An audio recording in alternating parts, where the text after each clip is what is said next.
38 ஃபேக்டோரியல்ஸ்ல எத்தனை zero send ஆகும்? இதான் உங்க கொஸ்டின். என்னவா இருந்திருக்கும்? அப்கோர்ஸ் 8 இருந்திருக்கும். என்ன லாஜிக்னு பாத்தீங்கன்னா, ஒரு 0 கிடைக்கணும் அப்படின்னா ஒரு 5 மல்டிபிள்ஸும் ஒரு 2 மல்டிபிள்ஸும் உங்களுக்கு இருந்திருக்கும். இப்ப எனக்கு இதுல 2 மல்டிபிள்ஸ் எல்லாத்துலயுமே இருக்கும். லைக் ஈவன் நம்பர்ஸ் எல்லாத்துலயுமே 2 மல்டிபிள்ஸ் கண்டிப்பா வந்திருக்கும். சோ 5 மல்டிபிள்ஸ் நான் செக் பண்றேன். 5 மல்டிபிள்ஸ்ல எதுல இருக்கும்? 5ல 5 மல்டிபிள்ஸ் 1 இருக்கும். 10 எப்படி பிரிச்சிருக்கலாம்? 5 2s ஆர். அப்ப அதுல ஒரு 5 மல்டிபிள்ஸ் இருக்கு.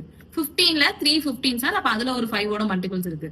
20ல 4 20s ஆர். அப்ப அதுல ஒரு 5 மல்டிபிள்ஸ் இருக்கு. 25ல 5 into 5 அப்படின்னா அதுல 2 5 மல்டிபிள்ஸ் இருக்கு. அது மாதிரி 30ல 6 5s ஆர். ஒரு 5 மல்டிபிள்ஸ் இருக்கு. 35ல 7 5s ஆர். ஒரு 5 மல்டிபிள்ஸ் இருக்கு. அப்ப மொத்தமா எனக்கு 8 5 மல்டிபிள்ஸ் இருக்குன்னு அர்த்தம். உங்களுக்கு நிறைய 2 மல்டிபிள்ஸ் இருக்கும், நம்ம ஆல்ரெடி சொல்லியாச்சு. அப்ப மினிமமா இருக்கிறத எடுத்துக்கோங்க. 5 மல்டிபிள்ஸ் தான் மினிமமா இருக்கு, அதாவது 8. அப்ப 8 zeros